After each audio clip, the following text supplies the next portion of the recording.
Hi, you guys. My name is Marquita Leonard, and welcome to the Boss Up channel. I am the founder and CEO of Boss Up Girl and Bright Beginnings Financial Services.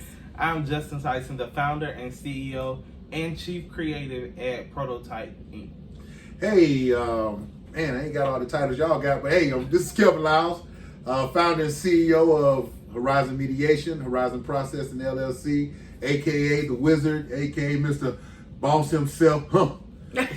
So let's get into this business today. We're about to do a little something, man, and help all these future entrepreneurs and current entrepreneurs out. So, you guys, how many of you have been struggling with your business, struggling with your marketing, struggling with your sales? Listen, we just coming on here to give you a few tips, and you know what? We're going to start with your mindset. Oh, yeah. So, you guys, what do you think plays the biggest part when people fail in a business? Well, you want to go? It don't matter. So mindset is very, very key, right? Mm-hmm. So starting out, we always begin with the end in mind. But the issue that most of us have is that we're relying on things of our past to predict our future behaviors. Yes, so we never take control of our actual mindset. Therefore, we never actually take control of our life or our business. So mindset is a very, very key thing. I get up every single day. It's part of my ritual. It's part of my routine. I get up every single day and I condition my mind for where it is that I want to go in my personal life as well as business. Exactly. And just to piggyback off of that, operating out of your memory when it comes to your mindset. See, your memory is filled with all kinds of, traumas, childhood things that was developed that you had no control of, and they're just stuck. And once you start operating from that place, you're going to end up doing things that are not going to help your future. It's only going to hold you back. It's those beliefs that you have picked up so long ago become fences that actually stop you from reaching your goals, stop you from getting to where you're supposed to be, in business and in life in general. So I always say operate out of your imagination, because if you start operating out of your imagination, you can kind of see a clear picture, and it's not clouded by all those past memories, whether you succeeded at certain things and failed. Because if you failed at it, guess what? Those failures sometimes come back to present themselves in today, in the present. And one thing that I always also say is, how do you view yourself when it comes to your mindset? See, that's important, because a lot of people view themselves like they think someone else should view them. Okay. I feel as if you should view yourself what you think the world might want out of you or might see your potential to be, because I've always been told when I was coming up, he has such great potential, and you can do this and you can do that. But if you don't see that in yourself, guess what? You're never going to reach that great potential. You're never going to get to that benchmark to where you break that glass ceiling that those beliefs possibly set for yourself. Marquita, I know you probably want to jump in here on some of that. Well, as a business coach, I talk to a lot of individuals on a day-to-day basis. And one of the things that they talk about is they're fearful. They're scared to fail. But I want to piggyback off you, because you only fail if you quit. That's it. If you never quit, if you never stop, you're not going to fail. So that's why we want to, talk to you guys about mindset, because you do not fail. Nope. If you fall, if you slip, it's time for you to get back up. Being fearful, using money and finances as an excuse, that's another big deal. That's a crutch. That's a mindset. That's Yes, a mindset. yes. That's a crutch. Right? Because when you use, and just jump in real quick, when you use that, I don't have enough money to do this, or, I'm not where I'm supposed to be to do this right here. A lot of individuals, when they started out, weren't where they were supposed to be. Absolutely. A lot of individuals did not have the money to do, but you do have the time. You do have the energy. If you have time and energy to watch TV or sit around and do absolutely nothing, you can read a book. You can go on YouTube. I mean, we're in an information age.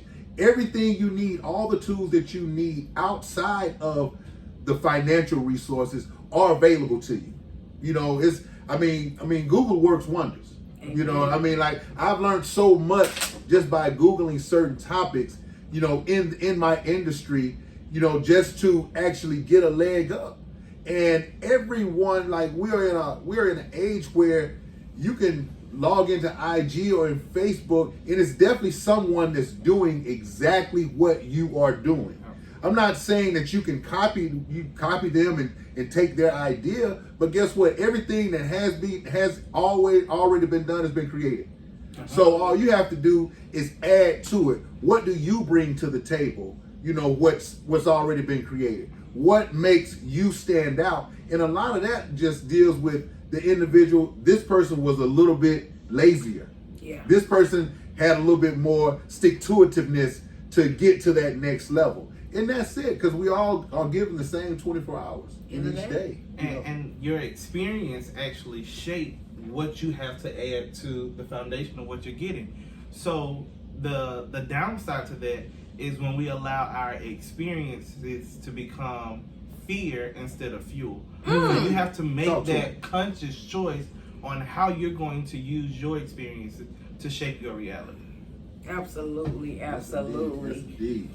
And on top of that, like, some new Jordans just came out. Okay, talk about them. What's they gray? I don't know. I see a lot of people on Facebook with them on that owe me money, so that's how I know about it. And so the fact that everybody on social media gotta have these Jordans, but you can't put that same $200 into your business or into a course to help you grow, that's a problem. It is.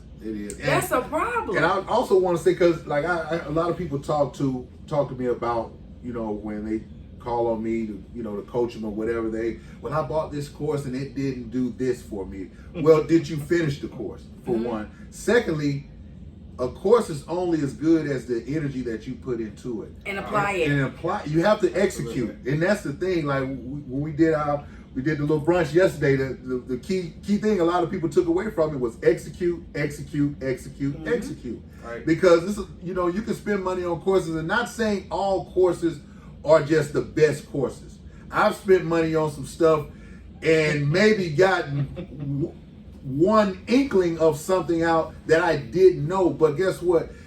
The money that I spent was worth that one inkling, because I can put it with the other courses and the other knowledge and the other things my mentors or coaches have told me, and actually make it make sense.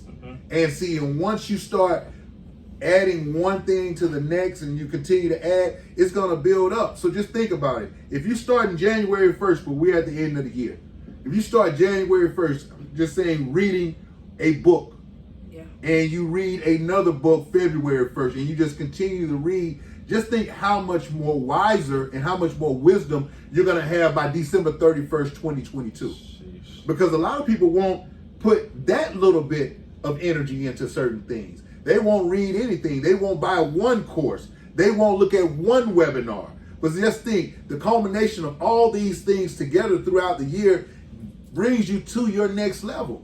But it's not instant gratification, because we're in a world where we want it now. Right. You know, I mean, my daughter's in the other room, and she actually, you know, she lives in a fantasy. But I created that world for her because we all want to spoil our kids. But did I actually help her or hinder her in the long run? Because now she has to realize that certain things don't come automatically. For you to go on this trip that we're about to go on, it took a lot of work to get the money to actually be able to not have to work while we're on this trip. And so those are certain things that people actually have in their mind, and they think about, or they don't think about, when they're trying to get to their next level. Perfect. So to piggyback on that, creating the world for your child, I pretty much feel like my child lives in a fantasy world as well. And it was actually one of your posts, Marquita. You had posted your daughter at work. And I was like, well, you know, I don't make what Marquita made. Right? I ain't up there with Marquita.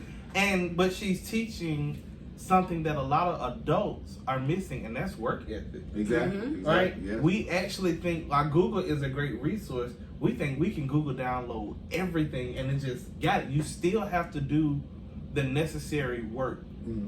Even the unrequired work, you still have to do it, right? Yeah, doing more than what you're paid for. Yeah. All the time. You know, all the time. So entrepreneur is not a game. It's not easy. I was just talking to Malachi earlier, and I was telling him, no matter what it is, if you're planning on leaving your job, you may be leaving a 20-hour job to work a 60-hour week. Yeah.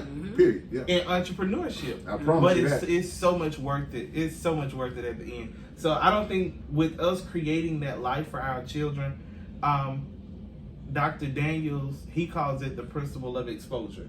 So we're exposing it to them, but we have to make sure that we're managing their expectations to let them know that, look, I had to put in this amount of work in order for you to enjoy these pleasures. Exactly. And that's another thing. As adults, we kind of overlook that as well, because I look at my business. I have a collection agency as well, and I look at, if I would have just, I always heard that collections was a great industry to be in, because it's quick money. It's like a cash print machine, because debt controls the country. Right. So why not be the collector of the debt? You know what I'm saying? Right. So that's always going to be an industry. It's one of the oldest industries in the world, basically. So as I thought about that, I also looked at, if I would have just jumped into that head first, not knowing about the industry per se, but just knowing that it made money, because a lot of people do that. They jump into certain things just because it's lucrative. It makes money. So without seeing the money aspect of it and just knowing that it was very lucrative, I would have jumped in head first. But what I did was I worked in the industry for about 3.5, almost 4 years, and learned from someone, got the exposure. Right. And once I got the exposure, I saw to whereas it was something that I could actually do for the long term to take care of my family. And as an entrepreneur, sometimes, and I remember you said you went to work at King Kong. You went to work at the Office Depot to see what it took. Right. And so that exposure that you give yourself as an entrepreneur to certain ventures that you want to go on actually help. Like when you started with credit, I remember when you said, I'm about to fix my own credit. And I went to work for Equifax. You went to work for Equifax. Exactly. So, you know what I'm saying? Don't sleep on that 9 to 5, but if it's a purposeful 9 to 5, right. You know what I'm saying? Like, I not saying it was working at Amazon and lifting boxes and everything is not purposeful, but if I'm gonna do something and I have a business idea in mind, why not try to get a job or find a position in that industry to get exposure, to get that experience that's going to help you when you get. That's why I say it'll be almost impossible for me to work for someone now, because me knowing so much about business, I'm trying to see what it's going to take to make that business run more efficient. Right. And if I can do that for someone else, I can do it for myself. Absolutely. Exactly. So. Well, one of the things I think by being a business coach, I think people are so comfortable now with their 9 to 5, like their paycheck is their security. That's it. Their insurance is their security. But they don't have the mindset to know, okay, if I just take a leap of faith, they don't understand that they can triple, quadruple whatever that job is paying them. But it's just something about Americans. The security of that 2-week paycheck. Yeah, absolutely. And I don't understand it. Speaking of, you remember I was working for a collection agency right up the street, and I told you, I said I'm quitting. Yeah, I'm going full force with this nonprofit. Now, listen, it's the dumbest thing I could have ever did, right? Because nonprofit means nonprofit. So I don't got no income, but I was so focused on making it work for myself. Exactly. But that was a learning for me. But of course, I had to go back to work, get a new job. But then I birthed Bright Beginnings, a for-profit company, and it completely changed my life. And it took for me to get laid off for me to go full force. Yeah, sometimes that rock bottom is a trigger. Yeah. It's a trigger. Because if I never would have got laid off, I probably it would have just still been a side hustle. Yeah, it would have been on the side. It's Yeah. just something that you would have done, just to continue living like you were living, or at least living up to that standard. That level of comfort. Yeah. And see, and that's what that paycheck does. It gives you that level of comfort, because I wasn't comfortable. The agency that I worked for, I wasn't comfortable. I was, able to barely pay the bills, but I understood that I'm not a percentage owner in this. Right. I'm just an employee when it all comes down to it. And not saying there aren't great companies out there to take care of their employees, because it is. Right. But if you have that itch, that's something that's in you that you want to do, that you want to see come to fruition. A lot of times it's that leap of faith. Yeah. You know what I'm saying? It's gonna get you there, and sometimes it's just you're gonna have to just make your mind up. And that's what I was. I just got to the point where I was just pretty much fed up. I was like, you know what? I know the level of potential that I have within me, Right. regardless of whoever knows it. And I'm tired of this way of life. Right. I don't supposed to be existing, because a lot of times that level of comfort is just you are existing. You're not really living. Yes. How can I have to go pick my daughter up, but I have to ask permission? Come on now. That was my problem. Yeah. Oh, my Lord. If she has an appointment, I have to get permission to go take her to her doctor's appointment. And if I don't get permission, or I've done it too many times, guess what? I get docked. Yeah. I get docked. How you gonna dock right me? in my spirit. No, They just don't sit right in my spirit. So for me, I worked 10 years in corporate America, and it was absolutely insane to me that my mom passed, right? And the day after my mom passed, I'm standing at the funeral home, and I'm on the phone with my boss trying to tell her how to run a report. Again, I'm standing at the funeral home talking to my boss about how to run a report. Like, so you were that insensitive about what I had going on. You cared that much about me. You care about the business. Right? You cared literally about the business. And then, after the funeral, I got wrote up because I didn't come back to work today. Oh yeah, they're gonna write you out now. Right? So, but that paycheck, so many of us love. When I got ready to leave, everybody kept asking, like, what are you going to do about insurance? Oh, man, that like, was the question. What are you going to do? That's the only thing? How often do you go to the doctor anyway? What your check? Is that the only thing we got to think about? They were asking me, well, what are you going to do? We get so comfortable with surviving that we never take the leap to thrive. Right? So we get comfortable in that cycle, and most people would rather be miserable with the 2-week paycheck. For sure. And one thing that people have to understand, if you leave tomorrow, they're putting the ad up and they're going to replace you quickly. Yeah. Jobs will replace you just like that. So if you're worrying about health benefits, if you don't have enough faith in yourself and in your business to know, if I got to go to the doctor once a year for my yearly, and you don't make enough money to pay for that, then you got bigger issues. But now you can go to healthcare.gov or anywhere. That's a million of them. That's just an excuse that we use to stay comfortable. That's it. Yeah. That's just an excuse we use. That's it. So you guys, I want to leave you with this. You have to invest in yourself. Get a coach. I am a millionaire coach, and I have a coach. Justin? Yeah, same thing. So definitely get around people that are going to make you stay on your tiptoes. Like always learn.